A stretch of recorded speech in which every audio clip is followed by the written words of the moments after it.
Salut à tous, aujourd'hui c'est une série chronologique univariée. L'idée c'est de développer l'AI la plus simple pour trouver la suite d'une série ne prenant en compte que les éléments précédents de la série elle-même, d'où le nom de série chronologique univariée.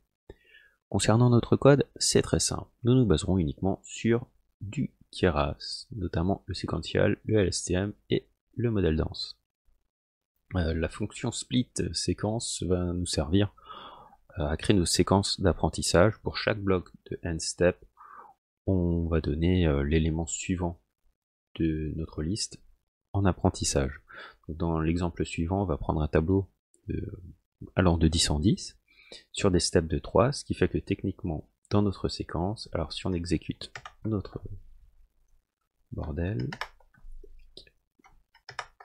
nous avons donc pour la séquence 10, 20, 30, nous allons apprendre 40, pour 20, 30, 40, nous apprendrons 50 et ainsi de suite. Si vous faites donc ce magnifique petit graphe, donc globalement on avance de 10 en 10, et donc techniquement notre courbe c'est celle-là.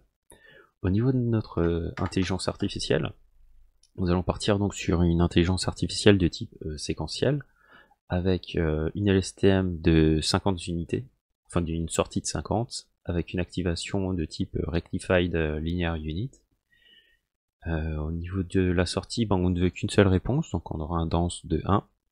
Au niveau de la compilation, on va compiler en fait avec un Adam, et en loss, on va utiliser le mean squared error. Pour l'apprentissage, donc on le fait sur 500 itérations, donc ici les 500 époques, avec donc nos x et nos y qui ont été définis plus haut.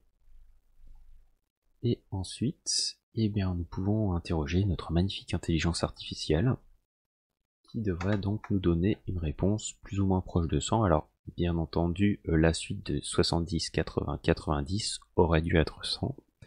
Alors bon, faut savoir qu'une intelligence artificielle va toujours donner une réponse approximative.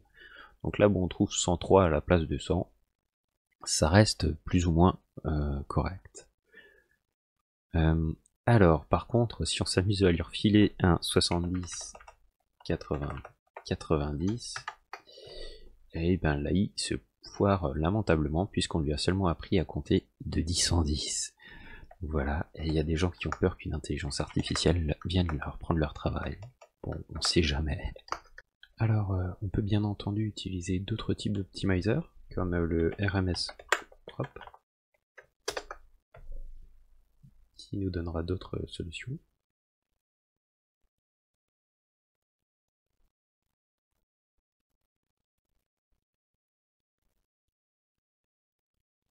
Qui est un tout petit peu plus lent à entraîner. Et donc là, si on l'interroge, on voit que le résultat est différent. On peut aussi utiliser Adagrad.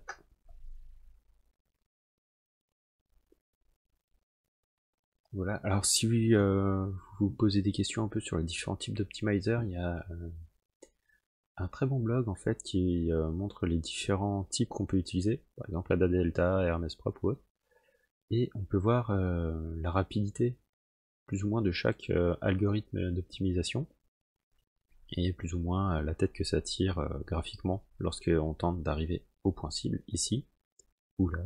Donc on voit que chaque algorithme a un peu sa propre approche, mais que plus ou moins à chaque fois ils arrivent plus ou moins à la réponse et de façon plus ou moins rapide.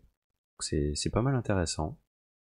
Voilà, donc là, notre Adagrad c'est terminé, on peut l'interroger, et lui est un tout petit peu plus proche de la réponse. Voilà. C'est tout pour aujourd'hui, à une prochaine.